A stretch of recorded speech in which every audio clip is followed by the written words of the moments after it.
Welcome back to the Daily Roll-Up.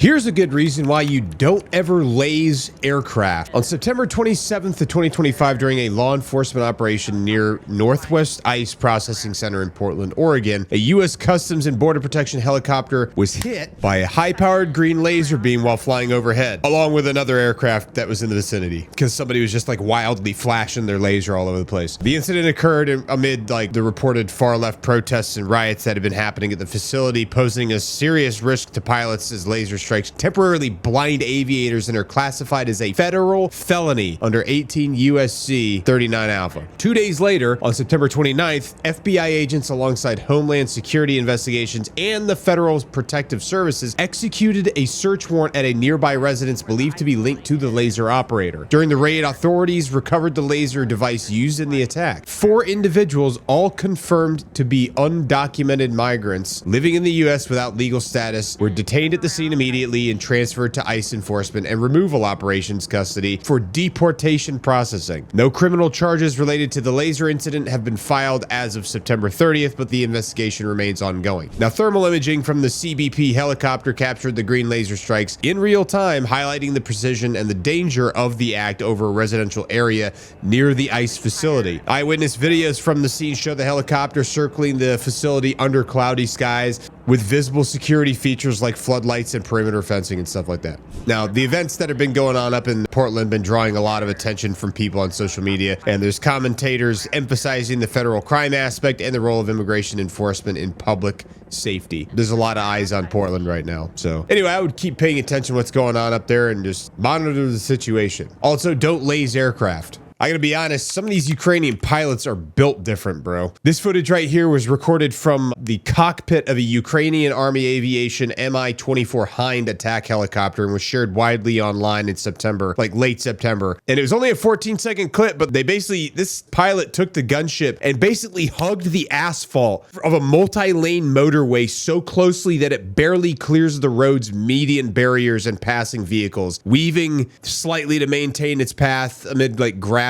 verges and distant fields and stuff. The guy is basically coasting down the center of a highway, which, I mean, granted, if he's approaching the front line, this is actually not a bad way to do it because he's so low that air defenses are not going to be able to counter that. You know, they're just not going to be able to counter that kind of stuff because air defenses are made for shooting aircraft out of the sky at much higher altitude. So coasting along the road like that is, number one, a very ballsy move. And number two, just kind of demonstrates his piloting capabilities, especially when he's weaving around near traffic that could be on either side of him. Now, the Mi-24 Hind is still, a heavily relied upon aircraft in the Ukraine forces, despite the heavy losses that they've had. And it's still renowned for its armored flying tank role, blending transport capacity with heavy armament like rocket pods and a chin-mounted autocannon. Either way, dude, super impressive that this guy was able to manage this. So President Donald Trump had Prime Minister Benjamin Netanyahu of Israel over to the White House yesterday on the 29th of September to discuss a ceasefire plan that he had put together, which detailed a 20-point framework aimed at halting the hostilities and laying the groundwork for some long-term stability in Gaza. Some of the key elements include an immediate ceasefire and an abrupt end to all fighting upon agreement from Israel and Hamas.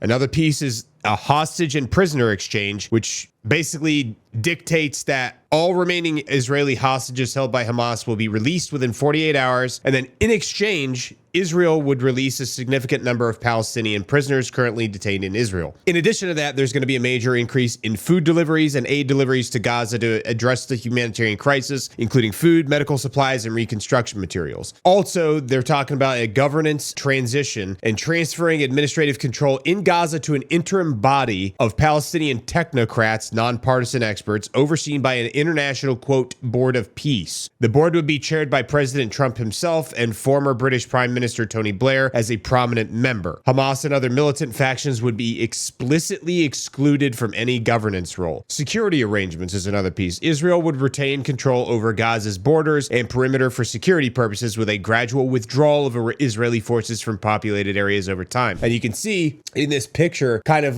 the withdrawal spots, the new lines that would be be withdrawn to as they transition through this plan. The longer term vision for this thing is no role for Hamas in Gaza's future governance, and it includes commitments against Israeli annexation of the West Bank while promoting broader regional peace initiatives. Now, the president has expressed confidence in this plan's viability, stating that Israel has his, quote, full backing, and if Hamas rejects it, he's still going to support them. Now, apparently, Hamas leadership had some internal discussions and consultations with allied Palestinian groups and seems to be interested in the proposal, which is a little different because normally they've been rejecting any U.S. proposals or anything like that. So in any case, they're scheduled to formally present their response. Like Hamas is formally scheduled to present their response to Egyptian and Qatari mediators on Wednesday, October 1st, 2025, this week. So, as far as the international community is concerned, the European Council's President Antonio Costa urged all sides to, quote, seize the moment, and the UN High Commissioner for Human Rights, Volker Turk, welcomed any steps towards a ceasefire and hostage release. And then, in addition to that, there's a joint statement released from leaders of Jordan, the UAE, Indonesia, Pakistan, Turkey, Saudi Arabia, and Qatar, praising President Donald Trump's initiative and his opposition to West Bank annexation. Now, some of the sentiment in Gaza so far seems like some residents have dismissed the plan as a, quote, farce, citing concerns over the exclusion of Palestinian political input and the potential for prolonged Israeli oversight. However, this could mark like a major de-escalation effort under the president's second term. So,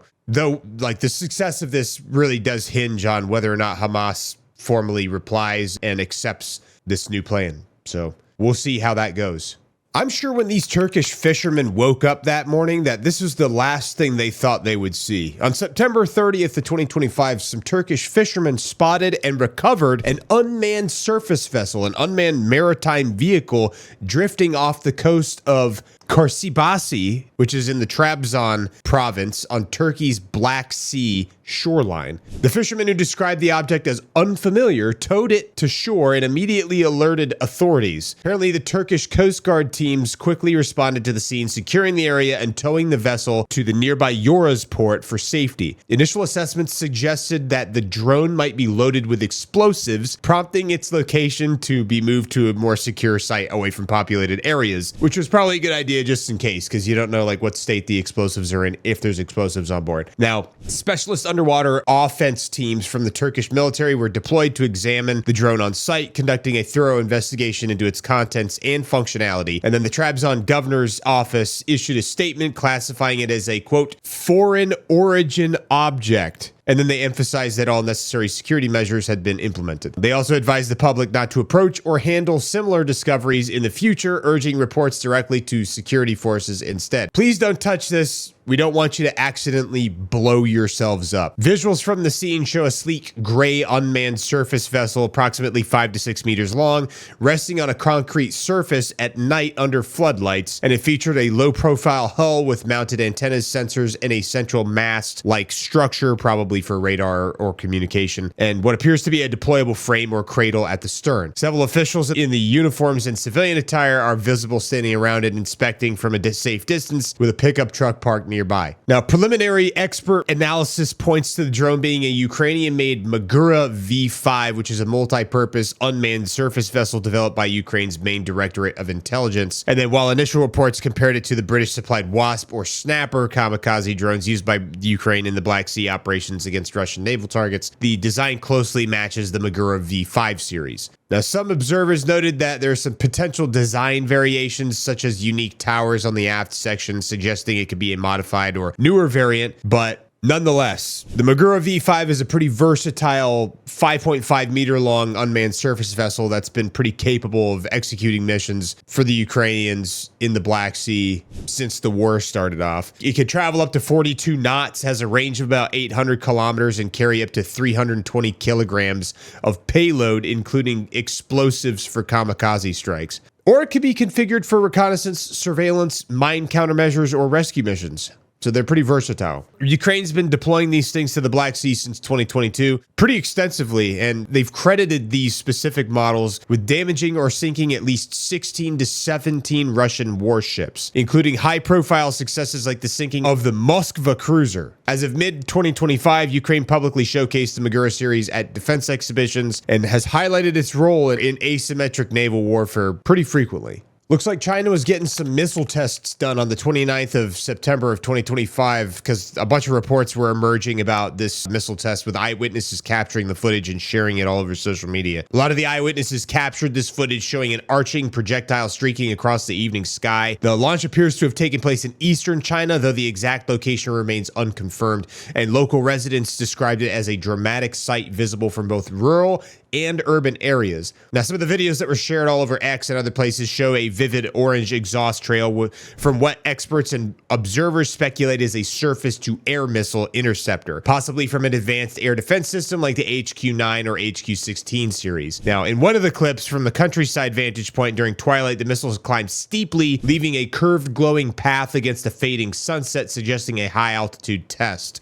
Another video that was captured from a cityscape at night depicts the same luminous streak over illuminated buildings and streets, highlighting its visibility to the public regardless of if it was in a rural area or a city. Now, Chinese authorities have not issued any type of official statement confirming the test as of September 30th, which is common for routine military exercises to maintain operational security. However, the timing and characteristics point to a demonstration of validation of anti-aircraft capabilities, especially amid the ongoing PLA efforts to enhance integrated air defense networks. Now, this follows another unconfirmed similar incident that happened in September over the Shandong province, where a fireball was reportedly intercepted, sparking speculation of anti-ballistic missile trials or possibly UFOs. Now, some of these tests are just underscoring China's rapid advancements in missile technology, including hypersonic and long-range interceptors, as a broader part of their military modernization to counter regional threats. So if you've got kids, this one's going to be kind of hard to listen to because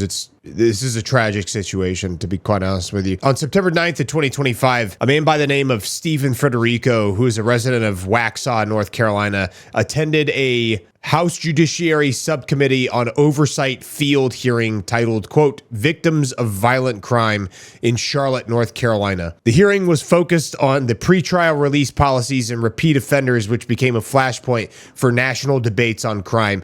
This man had his daughter taken from him when she was 22 years old this year. So to give you a brief overview, kind of what happened was his daughter, whose name was Logan Haley Federico, young college student, was trying to become a teacher, described by her family as a loving daughter and cherished time with her friends and family. She was 5'3" and weighed 115 pounds. And on May 3rd of 2025, while she was visiting some friends in Columbia, South Carolina, she was brutally murdered execution style while on her knees, naked, in a friend of hers' rental house. A career criminal, a 30-year-old guy named Alexander Devontae Dickey, broke into this rental home. This dude had been arrested 39 prior times, 39 previous arrests, including 25 felonies. And for some reason, the dude was still walking around out on the street. Don't know how that's possible. No idea. But allegedly, he broke into the home. He pulled her out of bed while she was naked, forced her to her knees with her hands over her head, and then executed her by shooting her in the chest. Now, obviously, we're not going to show anything graphic like that, but that is an absolutely disgusting thing. What a monster. There are real evil people out there, obviously, and this is one of them. The guy only spent 600 total days in prison over 10 years, despite his extensive record and 39 arrests, you know? So Stephen Federico spoke not as an expert, but as a heartbroken parent. And I'm telling you right now, I would recommend that you watch the video of him explaining the situation and saying how disgraceful it is as a legal institution that people like that are still walking around the street. The guy should have been in jail for 140 years is one of the things that he says. But the guy was walking around on the street. He concluded his speech by saying, quote, "You pissed off the wrong daddy," which tells me that this dude is determined to find a way to end this thing from happening, despite the significant loss that he and his family have suffered. Anyway, I would encourage you to look up this story. Apparently, there's been a GoFundMe that got started that's raised over $44,000 to support their healing in the wake of their daughter's death. Absolutely tragic situation. Absolutely tragic. All right, so now the moment we've all been waiting for the past week, the meeting in Quantico with the entire United States Military General Officer Corps and admirals. It is a big, big meeting. This took place this morning, obviously on September 30th of 2025. But prior to the meeting, President Trump held a, impromptu press conference out next to the White House, where he talked for a few minutes around 8 a.m.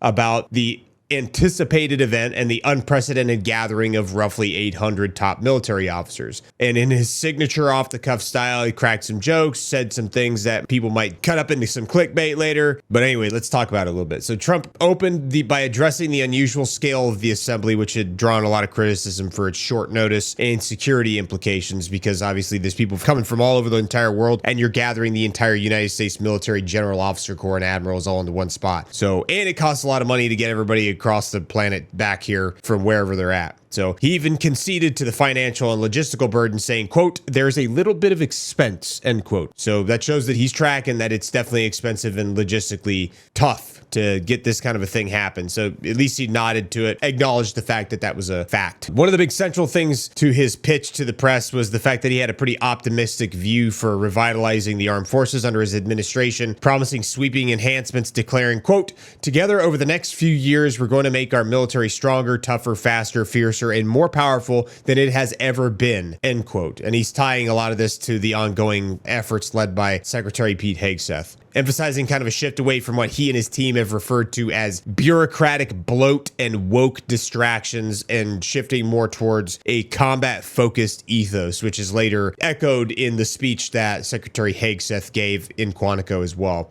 Now, one of the most attention-grabbing things that's going to get a lot of clicks from this brief press gaggle was the fact that the president was like signaling a willingness to dismiss underperformers during the meeting itself, saying, quote, I'm going to be meeting with generals and with admirals and with leaders, and if I don't like somebody, I'm going to fire them right on the spot. Check this clip out. This time. So I'm going over, I'm going to be meeting with generals and with admirals and with leaders. And if I don't like somebody, I'm going to fire them right on the spot.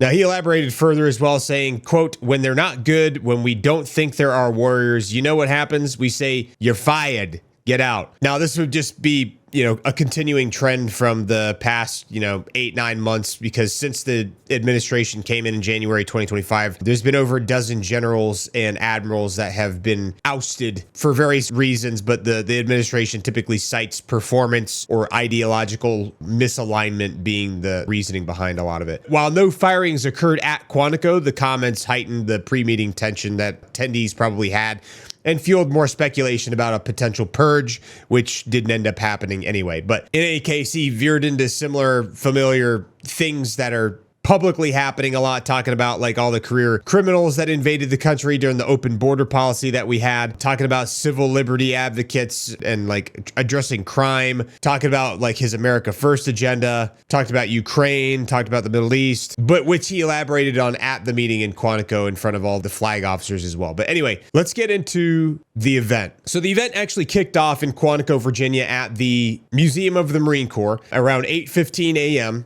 and opened with remarks from Air Force General Dan Kane, who's the chairman of the Joint Chiefs of Staff, who set a pretty big tone of urgency, saying, quote, global risk is on the rise. Our adversaries are aligned, and we must align with equal resolve and unity, end quote. And they went on to praise the assembly as a show of force, joking that, quote, our enemies are terrified right now that we are all in the same room, end quote. Now, Secretary Hegseth was like the centerpiece and the focus for this whole meeting in general. He gave a 45-minute speech laced with a bunch of blunt critiques and directives and orders that he's planning on enforcing down the road in the future, and lots of plans that they have. Opening with, quote, good morning and welcome to the War Department because the era of the Department of Defense is over, end quote.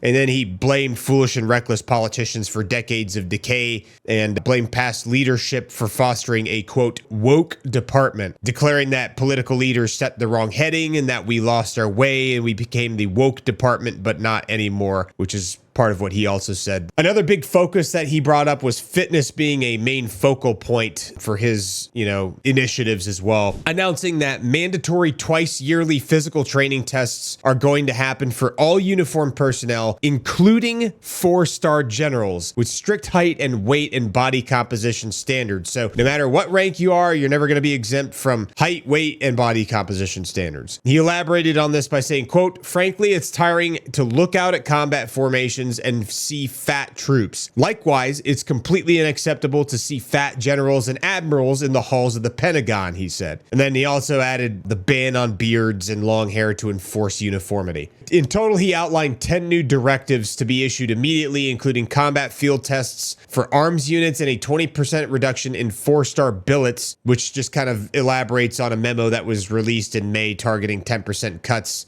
overall for generals and flag officers. And one of the interesting things in part of his address was he addressed the potential for resistance to a lot of this change, saying, quote, "If the words I'm speaking today are making your heart sink, then you should do the honorable thing and resign. We should thank you for your service, but I suspect I know the overwhelming majority of you feel the opposite," end quote. Now, the focus, like I said, was on fitness, on war fighting, and on the secretary vowing to purge the bureaucratic bloat and restore a fiercer posture. Now, following the secretary's 45-minute speech, President Trump got up to the podium and spoke at 9 a.m., delivering, a speech that was just like, filled with a bunch of different, maybe he tried to like start off with some lighthearted jokes talking about, you can get up and walk out if you want to, but, you might cost your career and your future and stuff like that. They laughed a little bit. There's some laughing or joking around in the beginning. He talked about using trade. He talked about India-Pakistan's conflict. He talked about Ukraine. He talked about the former president of Russia, Medvedev. Talked about, Kyiv. Talked about Venezuela. Talked about like some obsolete stuff in our modern fleets. Floated the idea of reviving battleships for the Navy. Talked about like esprit de corps, how well we're doing militarily. Kind of funny enough, he called the former Russian president Medvedev a stupid person. He said that because of his nuclear threats. He also went on to say that he's committed to spending over $1 trillion on our military in 2026, saying that that's the most in the history of our country, and I hope you like that. That's a hell of a lot of money. He's also talking about possibly building new warships from money from tariffs and tons of other stuff. But bottom line is, no immediate firings happened. Nobody got purged, which kind of diffused some people's anxieties, but they definitely signaled that there's going to be some accelerated reforms and told everybody to expect like follow-up memos enforcing fitness mandates and trimming the fat, so to speak. So either way, there's some very colorful rhetoric. It was an interesting time. So I would have loved to have been a fly on the wall in that room during that meeting. All right, that's it for the daily roll-up, guys. I appreciate you sticking around till now. Believe it or not, watching a video all the way through does help actually boost this video in the algorithm and does actually help support the channel. Another way you can support the channel is like this video, leave a comment in the comment section below, and share this video with your friends as well. So thank you so much for watching. Please let us know what you thought about this video in the comments below, and we will see you in the next video.